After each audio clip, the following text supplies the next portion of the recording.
धीर्धैर्यम्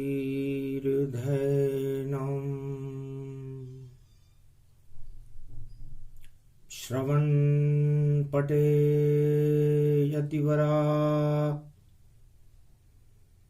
महावाक्यजनार्दन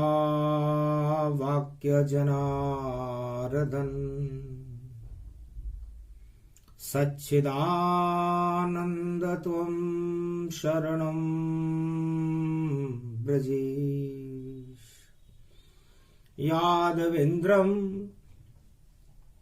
दयादाता पुंडरीक्षा क्षीरसागरशयनं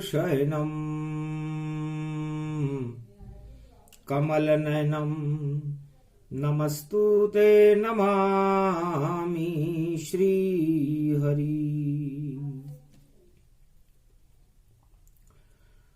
धैर्य से जिसको धारण किया जाता है, कर्णपटुओं से जिनका पान किया जाता है, ऐसे सच्चिदानंद भगवान श्री यादवेंद्र सरकार को मैं नित्य ही चिंतन करता हूं, नमन करता हूं, जिनको नमन करने से मंगल आदि मंगल तो हो ही जाते हैं, साथ ही में बहुत बड़ा बल मिलता है मनुष्यों को। जब कुछ काल की न सतसंगा, जब जब बहे धर्म की गंगा। भगवान मार्कंड मलमास में वाणी में फरमाते हैं कि एक लो मात्र का सत्संग भी अरबों अश्वमेध यज्ञ के बराबर होता है। संसार का सबसे बड़ा सुखद समय हर आत्मा के लिए वह है जब वह सत्य का सत्संग कर रहा हो। बाकी संगत बेकार सभी, रंग भोगों का चढ़ जाता है। मिट्टी में मिल जाता जीवन, कुछ हाथ नहीं वहां आता है। तो दुष्ट संग नहीं दे विधाता, बोले मारकंड्य मुनिनाथा। भगवान मारकंड्य फरमाते हैं कि सबसे बड़ी अच्छाई यह है कि भगवान हमें दुष्टों का संग न दे। सट सुधर ही सतसंगति पाई, बोले मारकंड्य मुनिराई। सट मन मूर्ख होता है, लेकिन इस मूर्ख को भी यदि सत्संग मिल जाए तो हो सकता है कि वह कुछ उपलब्धियां इस जीवन में प्राप्त कर ले। मूरख हृदय न चेत, गुरु मिले विरंच सम। और कोई मूर्ख हो, मूर्ख किसे कहते हैं?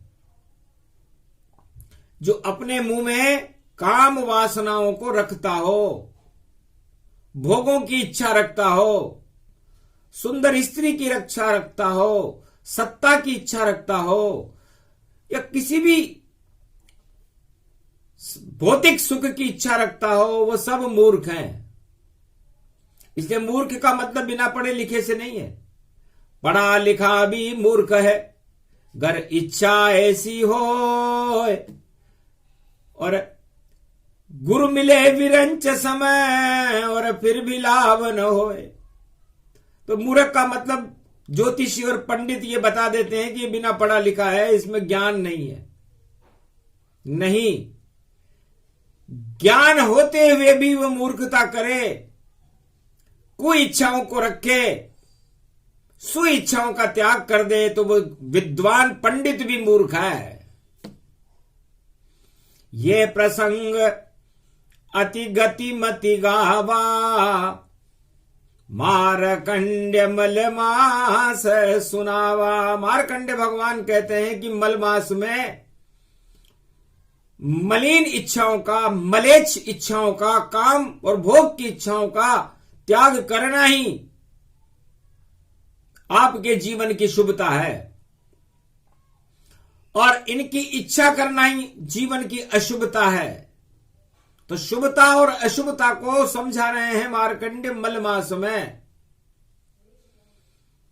तो सबसे पहले मार्कंडेय मुनि चले पंपापुर और पंपापुर की तरफ मार्कंडेय ने गमन किया, दक्षिण में गमन किया। मार्कंडेय को क्या जरूरत पड़ी कि दक्षिणाखंड में जाएं? इसलिए जरूरत पड़ी कि सूर्य चले दक्षिण की चाल, तो सूरज संग संग चलना है। और पंपापुर में मार्कंडेय को और देखो राम से मिलना है। तो पंपापुर ही क्यों? ये पंपापुर रामचरितमानस में कहां है? किष्किंधा कांड में। वाल्मीकि मुनि जन जहां जन्माई, वह पंपापुर नगर कहाई। वाल्मीकि ऋषि सतयुग में जिनका जन्म हुआ पंपापुर में हुआ था, जिन्होंने वाल्मीकि रामायण की रचना की, जो डाकू थे, लेकिन उन्होंने अपनी डाकू प्रवृत्ति का त्याग कर दिया मलमास में और रामचरित्र से जा मिले। मिलाने वाले नारद ऋषि थे, तो उल्टा नाम जपत जग जाना और वाल्मीकि भय ब्रह्म समाना। तो 100 तरह के अवगुण होते हुए भी वाल्मीकि ऋषि मरा मरा रटते हुए मलमास में अपने मलों को त्याग करके, डाकू प्रवृत्ति को छोड़ करके, डाकू का उल्टा कूड़ा होता है, सारे कूड़े को हटाते हुए भगवान राम के चरित्रावली को लिखने लगे। शुभ समय आ गया वाल्मीकि का और पंपापुर में आया है। डरता था उनसे बाली भी और हाथ लगा नहीं पाया है। इतना मारा बाली को और वाल्मीकि गति जान। बाली केवल डरता था और उनका नाम वाल्मीकि भगवान। वाल्मीकि से बाली बहुत डरता था। यह भी पंपापुर का चक्रवर्ती सम्राट था और इसके अंदर अज्ञानता का बल भरा हुआ था, घमंड था कि मेरे बराबर शक्तिशाली इस जगत में नजर नहीं कोई आए और जो भी मेरे सामने आए आधा भले उसका आ जाए। उसके अंदर ऐसी शक्ति थी, भगवान महादेव की कृपा का फल था कि बाली के सामने यदि कोई जाए तो उसका आधा बल उसमें आ जाता है। वाणी में मार्कंडेय इस प्रसंग को समझा रहे हैं कि क्या मतलब है इसका। इसका मतलब गहरा गहरा और दुष्ट संग नहीं दे विधाता और संत संग भाग्य प्रगटाता। तो दुष्टों के साथ आप जाओगे, आपकी सत्संगति दुष्टों के साथ रहेगी, बुरे लोगों के साथ रहेगी, दानवों के साथ रहेगी, आतंकवादियों के साथ रहेगी, तो उनकी आदि शक्ति आप में आ जाएगी और आप श्रेष्ठ अच्छे होते हुए भी आप बुरे हो जाओगे। इसलिए बाली अपनी हर आदमी की अच्छाई को अपने अंदर ले लेता था और अपनी बुराई को उसके अंदर प्रकट कर देता था। ये बाली नीति है और इसे हर युग में हर मनुष्य को अपनाना चाहिए कि वह अपने बल को खोए नहीं। खोएगा कब, रोएगा कब? जब वो दुष्टों के साथ जाएगा। और उसका भाग्य उदय कब होगा? जब वो सत्य की संगत करेगा। तो यदि वो किसी गुरु या ऋषि या मुनि या भगवान की शरण में जाएगा तो भगवान का आधा बल और अपने आधे पाप छोड़ देगा, तो उसके अंदर पुण्य जागृत होंगे कि नहीं होंगे। ये किष्किंधा कांड है और किष्किंधा कांड का रहस्य कलयुग में 14 दिसंबर को मलमास की शुरुआत में ही बताना चाह रही है, क्योंकि अद्भुत चरित्र रहस्य में गावा मार्कंडेय रामायण पावा। रामायण वाल्मीकि रच दीनी और सत्य सत्य राम कर दीनी। इस कारण ये प्रसंग है और बाली रूप प्रसंग। वाल्मीकि से डरता था बाली, क्योंकि अवगुण उसमें हजार अवगुण थे बाली में। ऋषि मूक पर्वत पर बाली, गर भूल कर भी तुम जाओगे, तो ऋषियों का मुख है वह पर्वत, और भस्म स्वयं हो जाओगे। तो वाल्मीकि ने कह दिया था कि ऋषियों का पर्वत है, इस पे ऋषि मुनि रहते हैं बाली, और तू वहां चला गया तो ऋषियों का बल तेरे अंदर आ जाएगा, तो तेरा घमंड खत्म हो जाएगा।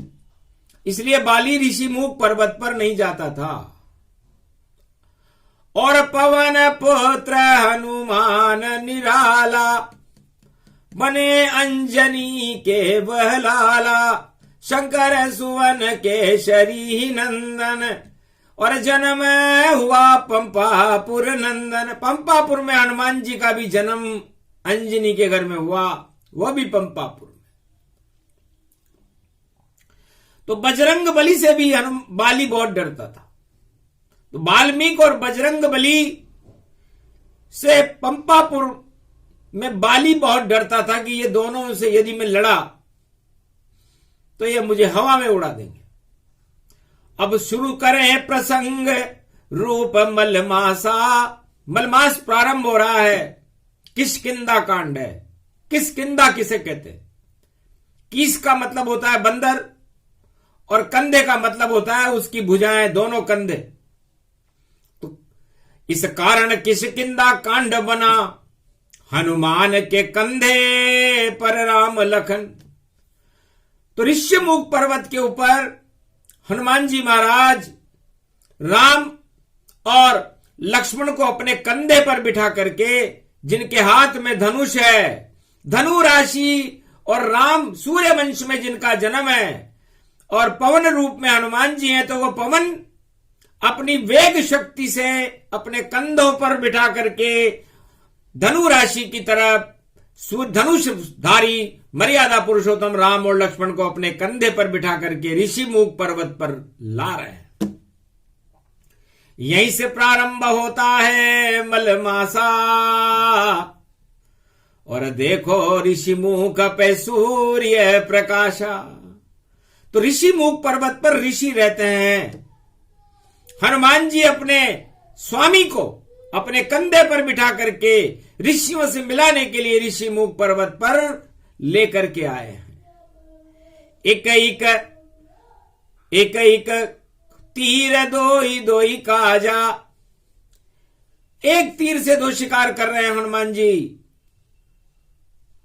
सुग्रीव वहां बाली का भाई, पर बाली से रोज वह पिटता है। इतना पिट गया बाली से सुग्रीव, पर राज उसे नहीं मिलता है। और सुग्रीव हनुमान जी का दोस्त है, और हनुमान जी उसे पंपापुर का राज दिलाना चाहते हैं। और एक वहां पर लड़का देखो, और नाम है अंगद जान, और बाली का लड़का अंगद है, और अंग अंग में राम। उसके तो अंग अंग में, रोम रोम में भगवान बसे हुए हैं। बाली का लड़का और राम उपासक, सुग्रीव बानर होकर भी राम उपासक। और एक लड़की वहां पर तारा है, और पंपापुर उसका मारा है। और तारा तारा तारा है भाई, देखो टूटा सितारा है। और एक तारा है वहां पर जो बाली की स्त्री है, सुग्रीव की भी स्त्री है, लेकिन बाली ने छीन रखा है। अब यह प्रसंग इसलिए सुनाया जा रहा है मलमास में, कि मलमास में सूर्य भगवान गुरु के घर में जाते हैं। तो हनुमान जी महाराज अपने दोनों कंधों पर बिठा करके वनवास काल में राम जी को पहली बार जमीन से उठाया। राम कभी धरती से ऊपर गए वो नाय, केवल पंपापुर में ही और कंधे हनुमान उठाए। राम जी को वनवास 14 वर्ष का वनवास था, पैदल चलना था, पैदल अयोध्या से और लंका तक पैदल चलना था। लेकिन हनुमान जी अपने भवन में लेने के लिए उन्होंने कहा, यदि यहां जन्म मेरा राम जी और ये अंजनी भवन हमारा है, पैदल वहां पर तुम नहीं चल पाओ, ये कंधा हनुमान का प्यारा है। तो अपने कंधों पर राम लखन को किस किंदा लिया उठाए, किस मैंने बंदर, उस बंदर हनुमान जी ने कंधे पर उठा लिया कि मेरे भवन तक मेरे कंधे पर आओ स्वामी आप, और सेवा करे आपकी बजरंग जो सदा आपका दास। महाराज आज आपको मर्यादा तोड़नी पड़ेगी, आज तो आपको मेरे घर तक मेरे कंधे पर ही चलना पड़ेगा।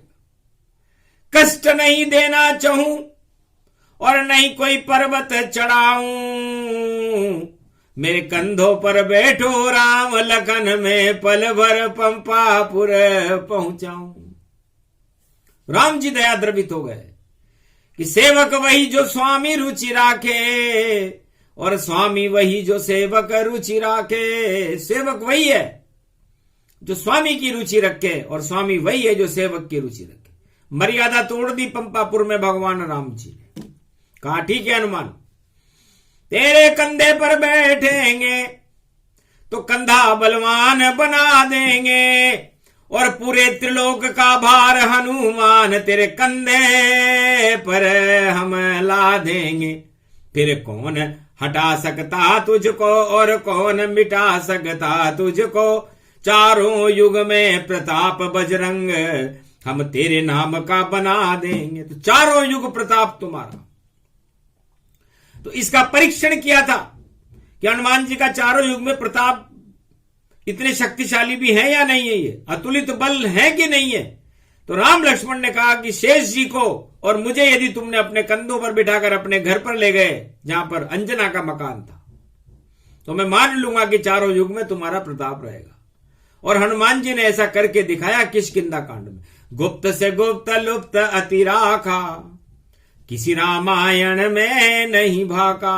वाणी किसी किताब से नहीं आती, ये तो भगवान का अनुभव है। और मलमास में जिस गति से वाणी चल रही है, सोचो कहां की बात कहां आ गई, और ये अक्षर अक्षर सत्य। तो हनुमान के कंधे पर राम लखन मारुति नंदन वंदन करते और पंपापुर में मधुबन के अंदर राम चरण मधुबन पढ़ते। मधुबन ये पंपापुर में है और इस मधुबन को हनुमान जी ने बनाया, अंजना जी ने बनाया। वहां का पत्ता पत्ता है राम राम, डाली डाली है राम राम, और क्यारी क्यारी है राम राम।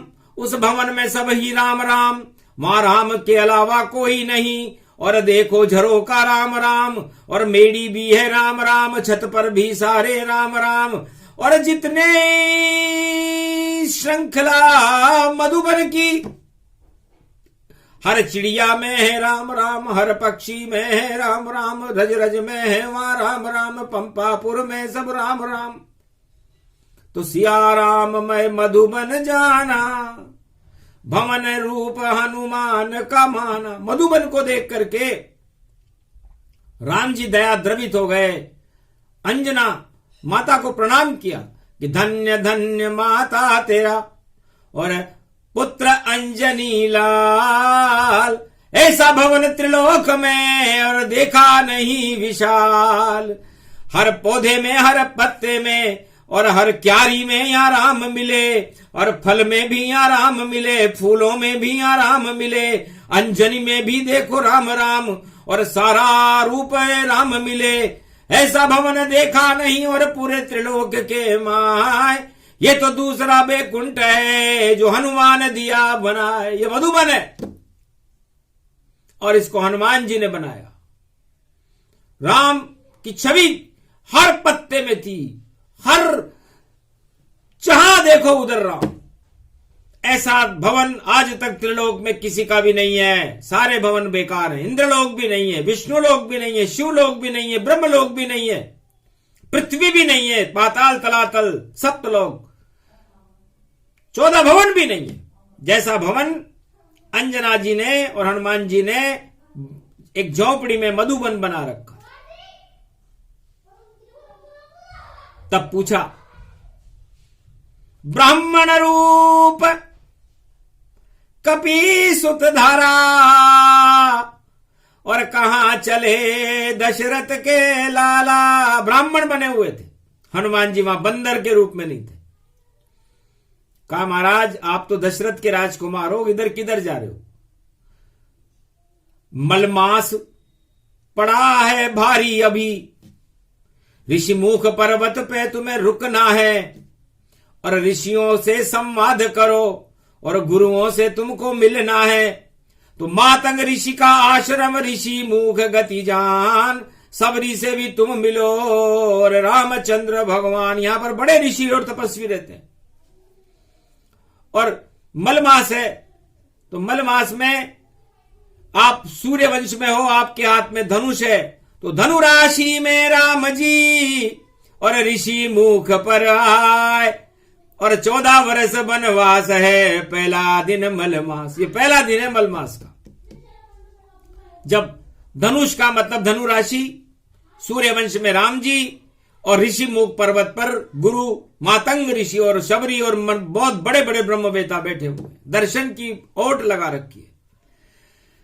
तो गुरुओं से मिले राम जी, ऋषि मुख पर आए, सबरी को भी गले लगा लिया, झूठे बोर गए खाए, अंजनी दया द्रवित गति जाना, दर्शन किए राम भगवाना। बेटा हो तो ऐसा हो, अपनी मां को बिल्कुल भी कष्ट नहीं दिया, घर बैठे राम जी के दर्शन करा रहे हैं हनुमान जी।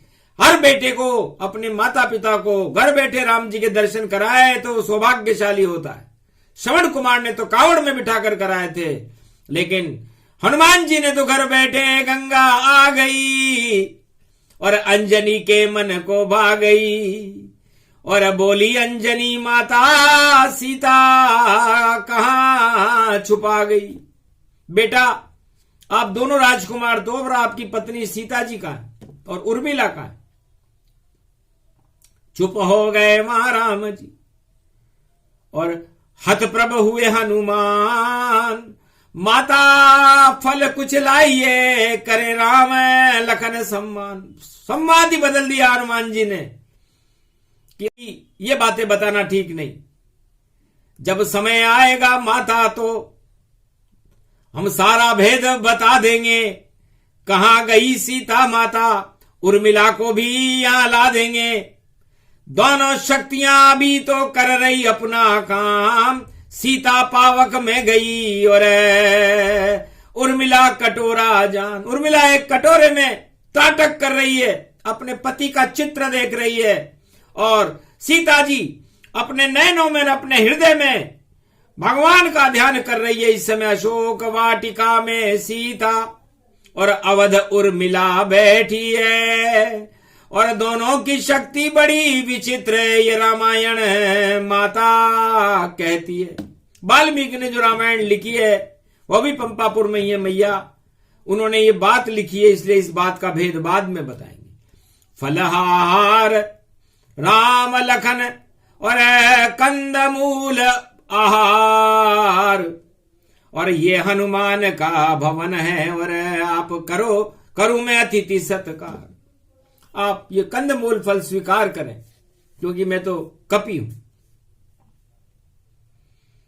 दया द्रवित राम लखन, और अपना लक्ष्य बताओ, लक्ष्य तुम्हारा और भी है वह हमको समझाओ।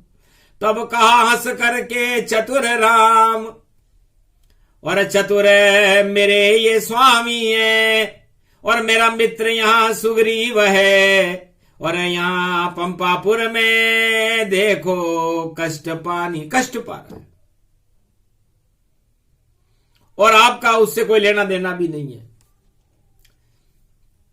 क्योंकि सुग्रीव तो मेरा मित्र है। तो अग्नि साक्षी करके सुग्रीव को राम का मित्र बनाया था। सुग्रीव को हनुमान ने अपने आश्रम पर ही बुलाया था। तो रक्षा बंधन पूर्णिमा और श्रावण मास गति दीन, सुग्रीव राम की मित्रता हनुमान कर दीन। श्रावण शुक्ल पक्ष पूर्णिमा को हनुमान जी, जिसे रक्षाबंधन कहते हैं, और सुग्रीव की मित्रता पंपापुर में हुई थी। अजब गजब की बात सुनाई और सुग्रीव ने ये बात बताई। क्या कष्ट, महाराज कभी मैं विजय ही नहीं और बाली से कर पाता हूं, और पंपापुर का राजा बाली है पर मैं उससे लड़ नहीं पाता हूं। अच्छा ठीक है,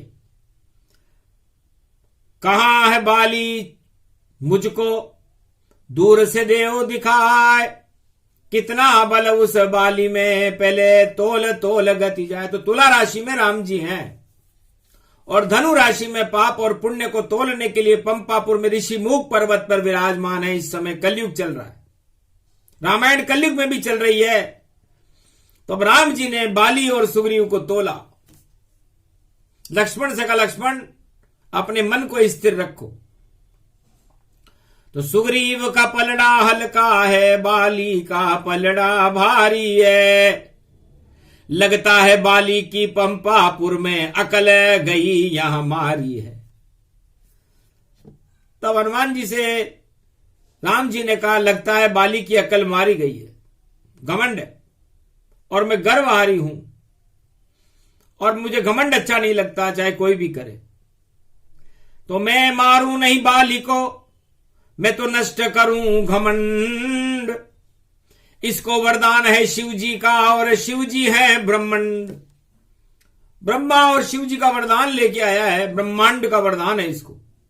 लेकिन वरदान कल्याण के लिए होता है, किसी को दुख और किसी की स्त्री छीनने के लिए नहीं होता। पराई स्त्री पर कुदृष्टि रखता है, तारा सुग्रीव की स्त्री है और उसने उसको अपने घर में रख रखा है, तो अपराध है। और मैं अयोध्या का निलंबित राजकुमार हूं और पंपापुर मेरी सीमा में आता है, तो इस बाली को दंड देना मेरा धर्म है। बताओ हनुमान करना क्या? महाराज दो भाई की लड़ाई है और उसमें राम जी आई है, और विजय करा दो सुग्रीव की, ये सिफारिश हनुमान जी लाई है। हनुमान जी ये सिफारिश आपके सामने रख रहे हैं। तब का जाओ सिफारिश हनुमान, और करते हैं मंजूर। वह दिन अब बिल्कुल दूर नहीं, जब बाली होए मजबूर। राज करे सुग्रीव यहां और बाली जाए बेकुंठ, मेरे पूछ पहले बेकुंठ में और बाली रूप अकंठ। बाली को बेकुंठ पहुंचा देते हैं, क्योंकि अपराध हमारे सामने है, अपराधी हमारे सामने है, और राजा युवराज वनवास में है, फिर भी हम न्याय करा देते, न्याय करेंगे। तब का महाराज मुझे तो लगता नहीं है, हम दोनों मित्र भी बन गए, लेकिन मित्रता को कसौटी पर कस लेना चाहिए। तो महाराज आपके पास तो कुछ भी नहीं है, ये दो धनुष हैं, आप दो भाई हो, और बाली का तो बल ही इतना है। और जब हम मित्र बन गए तो मैं आपकी क्या सेवा करूंगा? यदि मैं यहां का राजा बन गया तो मुझे आपकी सेवा करनी पड़ेगी। तब कहा, सेवा बाद में बतला देंगे राम, अभी तो पंपापुर के राजा तुम्हें और बना रहे हनुमान। ये मल मास है, इसलिए पहले मल को तो हटाएं, और मल पंपापुर का ये बाली है। बाली हटा और राज मिला, सम्राट तुम्हें बना देंगे, और सीता जी की खोज में राम लखन, और तेरी सेना हम सागर लेंगे। पंपापुर की सेना हमारे साथ युद्ध करेगी और सीता मैया की खोज करेगी, ये हम तुमसे मित्रता के बदले चाहते हैं और तुम्हें सम्राट बनाना हमारा धर्म है और बाली को दंड देना भी हमारा धर्म है। इस धर्म कर्म जहां है विपरीता, इस कारण पंपापुर खाली। पंपापुर इस समय धर्म कर्म विपरीत है। तब कहा दिखाओ सुग्रीव मुझे, और देखो बाली कहां रहे। महाराज वो खड़ा बाली 7 ताड़ के वृक्ष के पीछे राम जी जाए, और सारा 7 लोक के बल को तोल लिया, कितना बल प्रगटाए। 7 ताड़ के वृक्ष थे। ताड़ का वृक्ष का मतलब होता है इसे कितनी ताड़नाएं दें कि 7 लोक में भी इसकी कोई रक्षक, ब्रह्मा विष्णु महेश भी बैठे हो तो इसकी रक्षा न कर सके। इसलिए अनुसंधान राम ने कीना, और छुप कर तीर बाली के दीना, प्राण पकेरू उड़ गए और अधमरा हुआ शरीर, और बाली के सन्मुख पहुंच गए रे भाई मलमास में रामचंद्र रघुवीर। भगवान राम बाली के सन्मुख पहुंच गए कि अंत समय दर्शन करो और पुण्य तुम्हारे साथ, वरना चूक जाओगे बाली तो बिगड़ जाएगी बात। जन्म जन्म मुनि जतन कराई, अंतराम मुख आवत नाही। राम जी तेरे सामने मलमास में साक्षात खड़े हैं, दर्शन कर बाली और अपने जीवन को मुक्त करके बैकुंठ की ओर गमन कर। तब कहा महाराज गमन बाद में करूं, पहले उत्तर मुझको दे दो, जो चाहो मुझको दंड देओ, पर पहले मेरा प्रश्न हल कर दो। कारण कमल नाथ मोई मारा, और मैं बेरी सुगरी वही प्यारा। महाराज आप तो पंपापुर में हमारे अतिथि हो, चाहे बाली के अतिथि बनते या सुग्रीव के अतिथि होते, राज तो हमारा ही है। और ये आपके अयोध्या की राज में ही पंपापुर आता है और आप इधर से विदेश गमन कर रहे हो, लंका की ओर जा रहे हो, मलमास का सूर्य है, तो आपने मुझे क्यों मारा? इसका उत्तर दो, तब जाके मेरे प्राण हटेंगे। तब कानुज सुता भगनी सुत नारी, इन्हीं कुदृष्ट विलोक विचारी। भगवान राम ने कहा कि मैंने तुझे नहीं मारा, तेरे कर्मों ने तुझे मारा। हमारे अयोध्या में एक नियम है कि पराई स्त्री और पराये धन पर कोई कुदृष्टि रखता हो, अपने भाई की स्त्री पर रखता हो तो उसे मारना अपराध नहीं है, एक अच्छा कार्य है राजा का। तो तुमने अपने भाई की स्त्री तारा को अपने साथ रखते हो और यह तुम्हें शर्म आनी चाहिए कि तुम पंपापुर के सम्राट हो और तुम्हारे अंदर इतना बल है और उस बल का तुम दुरुपयोग कर रहे हो, इसलिए तुम्हें मारा। और हमारे अयोध्या में ये नियम है और मैं निलंबित कुमार हूं अयोध्या का, इसलिए मैं जहां चाहे निर्णय दे सकता हूं और तुम्हें मार सकता हूं, इसलिए तुम्हें मारने में कोई पाप नहीं। बाली वधे कछु पापन नाई, बोले रामचंद्र रघुराई। इसलिए बाली तुम्हें मारने में मुझे कोई पाप नहीं लगा। तब बाली चुप हो गया। महाराज फैसला आपका और बाली करे स्वीकार, और मैं जाता बैकुंठ को और सुन लो मेरी बात। लेकिन मेरे को आपके दर्शन का सौभाग्य मिला, आप मेरे सामने खड़े हो, तो मेरी एक इच्छा पूरी कर दो। अब तो फंस गए राम जी और बाली बड़ी सरकार, मरते मरते बाली बड़ा चतुर, देखो एक अच्छा काम किया और अंगद को बेटा बना दिया और राम के गोद विश्राम किया। मेरा बेटा ये अंगद है, इसे गोद में आप बिठाओ, आपका पुत्र, आप पिता हो इसके, और ये आशीर्वाद दे जाओ। तब अंगद को गोद बिठाया और अंग अंग राम भरवाया। मेरे अंदर तो मड़मास में घमंड का पाप भरा हुआ था, घमंड का मदांध था मैं, लेकिन अब ये गलती मैं दोबारा नहीं करूंगा, मेरा बेटा नहीं करेगा, मेरे बेटे में तो मैं राम भरूंगा। मलमास है इसलिए मैं अपने मल को त्याग रहा हूं और मेरे बेटे में मैं राम भर रहा हूं।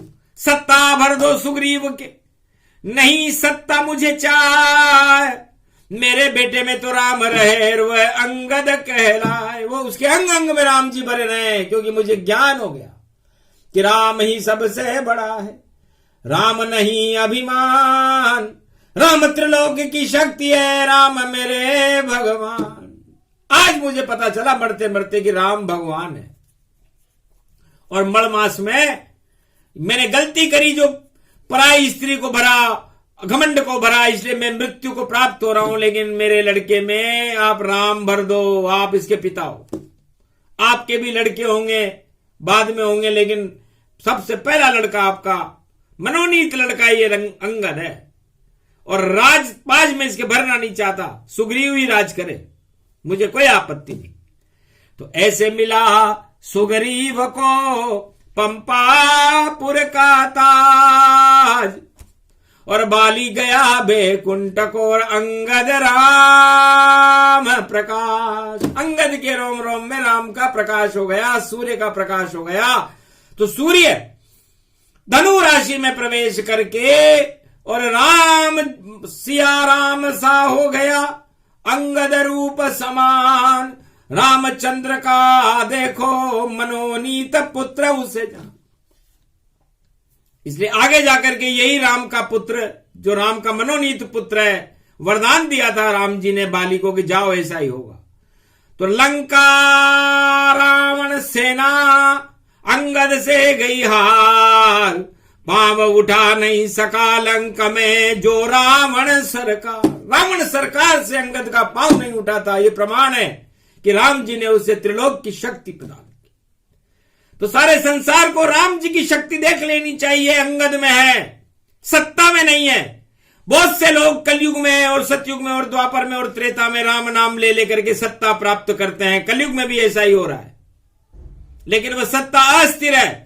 सुग्रीव की सत्ता भी अस्थिर रही, क्योंकि राम नाम की कृपा मिलने के बाद सत्ता तो बहुत छोटी वस्तु होती है। और राम नाम की कृपा बाली अपने बेटे अंगद को दिलाकर गया था, और अंगद का नाम आज भी अमर है। अंगद मतलब रोम रोम में राम जी। तो मलमास में आप भगवान आपके घर आ रहे हैं, गुरु के घर आ रहे हैं, तो गुरु के घर का मतलब गुरु माने ज्ञान। तो आप ज्ञान प्राप्त करो, भगवान को प्राप्त करो। बाली ने सारा त्रिलोक का ज्ञान अपने बेटे के अंदर भर दिया, राम की कृपा उसे दिला दी और राम की गोद में बिठा दिया। तो आप राम की गोद में बैठने का प्रयास करो, मलमास उसे कहते हैं। ये प्रसंग किष्किंधा कांड का है, बड़ा अद्भुत है, किसी रामचरितमानस में नहीं मिलेगा। वहां तो आप कहां रीच पति सुन हनुमाना, का चुप साध रयो बलवाना, कौन सो काज कठिन जग माही, जो नहीं होत तात तुम पाही। ये किष्किंधा कांड की चौपाई। तो हनुमान जी को भी ये बात जामवंत जी ने बताई थी कि तेने जिसको तू कंधे पे उठा के लाया कि नहीं लाया रे हनुमान? हाँ लाया। तो आज तुझे वो सब ज्ञान हो जाएगा, क्योंकि कंधे पे राम जी बैठ गए तेरे कंधों में इतनी ताकत होगी कि तू विद्य का विजेता बनेगा, और अपने ज्ञान तुझके अंदर अपने आप ताकत आ जाएगी तेरे राम जी की कृपा से। और हनुमान जी जो अपना ज्ञान भूल गए थे, राम जी की कृपा से उन्हें ज्ञान हो गया, और वो 7 समंदर कूद कर लंका में चले गए और राम मुद्रिका देकर गया। प्रसंग बड़ा अद्भुत है, पर समझा सके न कोई, ये तो वाणी सरस्वती है जो ब्रह्माणी होय। पूरे त्रिलोक का ज्ञान है, सरस्वती है मात, जिधर जिधर चले राम जी और वाणी वही प्रगटा। तो वाणी जिधर जिधर राम जी चलेंगे, ऋषि मुख पर्वत पर जिधर जिधर गुरु रहेंगे, तो गुरुत्वाकर्षण है वाणी के अंदर गुरुओं का। ब्रह्मा विष्णु महेश की कृपा, सरस्वती की शक्ति में रहती है, और नारायण की पीछे पीछे चलती है वाणी। क्योंकि वाणी बोलती भी है और देखती भी है और लिखती भी है, तो कितना काम करती होगी। क्योंकि सरस्वती भी मौन हो दर्शन राम स्वरूप, ऋषि मुख पर्वत पर देखो राम और लक्ष्मण रूप। तो पंपापुर, पंप का मतलब हवा भरना होता है। तो हनुमान जी ने अपने शरीर में सबसे पहले हवा भरने का काम किया और फूल के गुब्बारा हो गए, और फिर उन्होंने सुग्रीव के भी हवा भर दी, तो सुग्रीव भी पंपापुर का चक्रवर्ती सम्राट हो गया। और फिर सब बानरों के भी हनुमान जी ने हवा भर दी। तो सारी सेना 33 करोड़ देवता थे, वो बानर बन करके आए हुए थे, उन्होंने लंका की सारी शक्तियों को हवा में उड़ा दिया। ये सब काम मलमास में पंपापुर में हुआ था। और फिर गिद्धराज जटायु जाना और संपाति 2 गिद्ध में माना। तो ये 2 गिद्ध थे, ये सिद्ध हो गए। सिद्ध मतलब गुरु की कृपा से और राम की कृपा से गिद्ध भी सिद्ध हो जाते हैं। ये बात किष्किंधा कांड में राम जी नहीं, पूरी दुनिया को वाणी में मार्कंडे बता रहे हैं कि आपकी नीति गिद्ध नीति हो। गिद्ध की नीति क्या होती है? झपट्टा नीति। सत्ता जितनी भी है वो सब गिद्ध का स्वरूप है, और ये गिद्ध झपट्टा मारते हैं कि सत्ता कैसे भी हमें मिल जाए, और उस पर जो बैठता है वो बड़ा गिद्ध होता है। तो गिद्ध से सिद्ध कैसे बनते हैं, ये रामचरितमानस में किष्किंधा कांड में बताया है कि गिद्ध बनने में क्या रखा है। तो गर्दन कटा लई रे भई गिद्धा, और रावण युद्ध रचायो, और सीता जी के प्राण बचाने अपने प्राण गवायो। जो मारे झपट्टा हड्डी चोंच पर मरी लाश को खायो, पर राम उदय हो गयो हृदय में तो अपनी जान गवायो।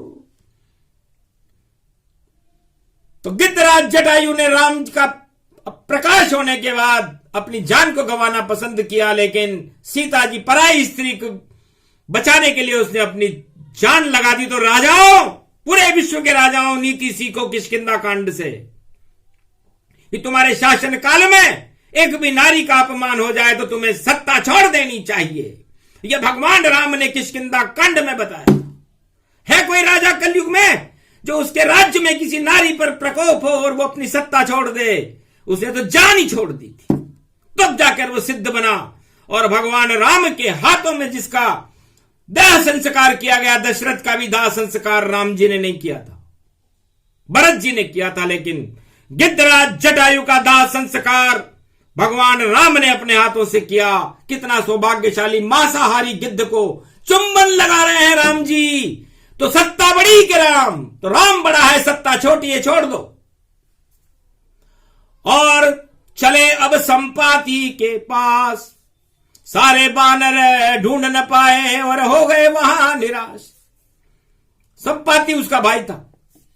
उन्होंने कहा कि भाई तेरा भाई तो मर गया। तब उसने कहा, संपाति ने, क्या रे तुम तो राम कार्य में हो, अब मैं तुम्हें खाऊंगा नहीं, तुम मुझे सागर तट पर तिलांजलि देने ले चलो, मेरे भाई का क्रियाक्रम कर दूं, तर्पण कर दूं।